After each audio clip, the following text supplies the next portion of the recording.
Good morning students, मैं Rekha Sharma, associate professor political science, Rajiv Gandhi Rajkiya Mahila महाविद्यालय भिवानी से बीए द्वितीय वर्ष के विद्यार्थियों के लिए आज हम करेंगे उदारवाद तथा मार्क्सवाद का तुलनात्मक अध्ययन, comparative study of liberalism and Marxism. राज्य के स्वरूप संबंधी उदारवादी और मार्क्सवादी सिद्धांतों में अंतर, difference between liberal and Marxian theory. हमने पहले जाना राज्य के स्वरूप संबंधी उदारवादी विचार, उसके बाद हमने किए मार्क्सवादी विचार। तो अब हम उदारवाद और मार्क्सवाद में दोनों में तुलना करेंगे और ये जानेंगे कि किस प्रकार से उदारवाद और मार्क्सवाद एक दूसरे से भिन्न हैं। सबसे पहले हम इनकी भूमिका की तरफ ध्यान देंगे। इंट्रोडक्शन। उदारवाद तथा मार्क्सवाद राज्य के संबंध में अत्यंत प्रभावशाली दृष्टिकोण माने जाते हैं और दोनों ही दृष्टिकोणों में राज्य की उत्पत्ति, उसके आधार, प्रकृति, स्थायित्व, भविष्य तथा कार्यक्षेत्र आदि के संबंध में विचार व्यक्त किए गए हैं।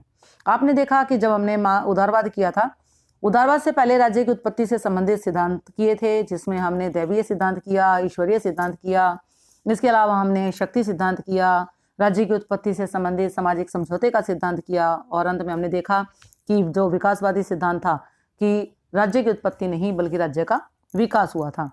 और उसमें जो उदारवादी आपकी धारणा थी, उसने जो राज्य का निरंकुश स्वरूप था, यानी राजतंत्र था, निरंकुश स्वरूप था, उसके प्रतिक्रिया स्वरूप उदारवाद अस्तित्व में आया था।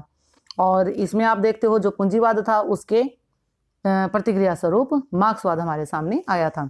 तो हमने राज्य के आधार भी देखे थे, राज्य की प्रकृति भी देखी थी, स्थायित्व भी देखा था, किस प्रकार राज्य को स्थायी बनाया जा सकता है, राज्य का भविष्य क्या है, राज्य के कार्यक्षेत्र क्या है।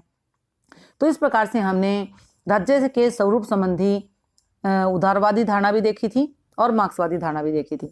परंतु हमने ये देखा दोनों में कि राज्य के संबंध में इन दोनों विचारों में बहुत ज्यादा मतभेद पाया जाता है और इन दोनों ही सिद्धांतों और अगर हम दृष्टिकोण की तुलना करें तो तुलना करने का अभिप्राय क्या है, केवल अंतर जानना ही नहीं है बल्कि इसकी सार्थकता पर भी विचार करना है।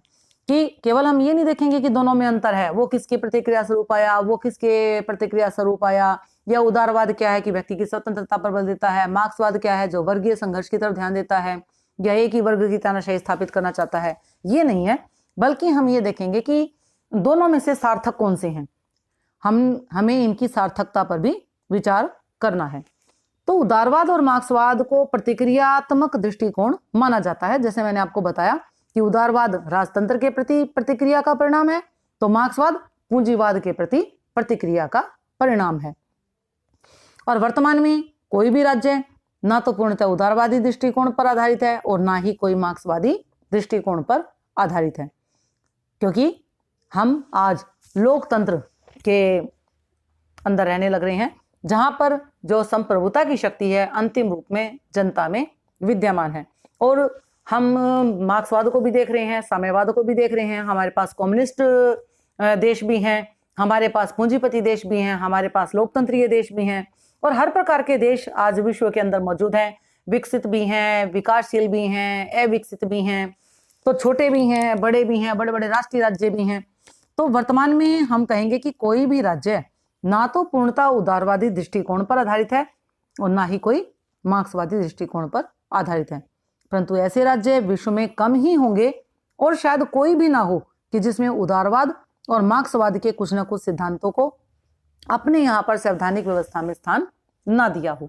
प्रत्येक राज्य में कहीं ना कहीं उदारवाद और मार्क्सवाद के सिद्धांतों का अंश हमें देखने को मिलता है, क्योंकि उदारवाद ने व्यक्ति की स्वतंत्रता पर बल दिया, राज्य के कम से कम हस्तक्षेप पर बल दिया, और मार्क्स ने राज्य का लोप ही बता दिया, लेकिन साथ में उसने कहा कि सभी बराबर हैं, कोई भी छोटा या बड़ा नहीं है। तो रूल ऑफ लॉ भी मौजूद है, कानून का शासन भी है, जिसमें कानून के शासन के अंतर्गत सभी व्यक्ति समान हैं।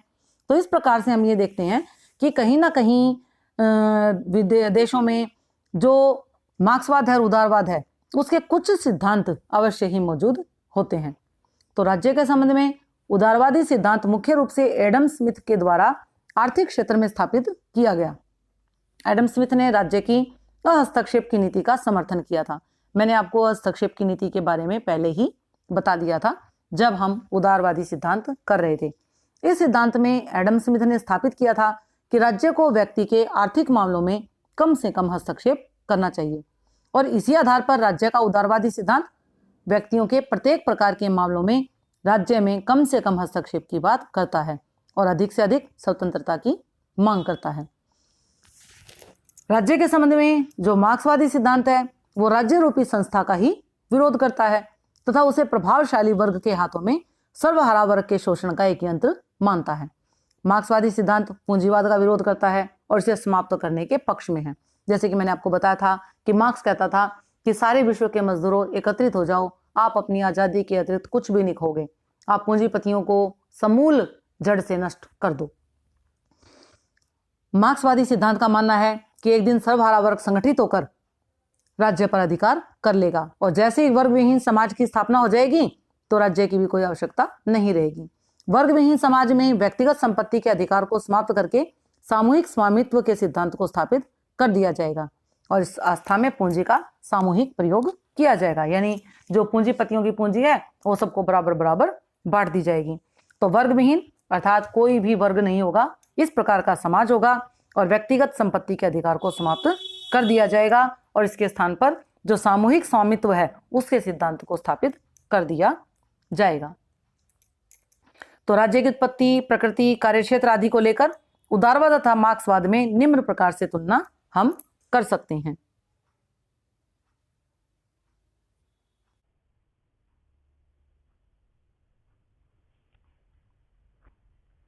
हम बात करते हैं हमारे, जैसे मैंने अब तक आपको बताया, मैं फिर से बता दूं कि हमारे कौन कौन से पॉइंट्स हो गए।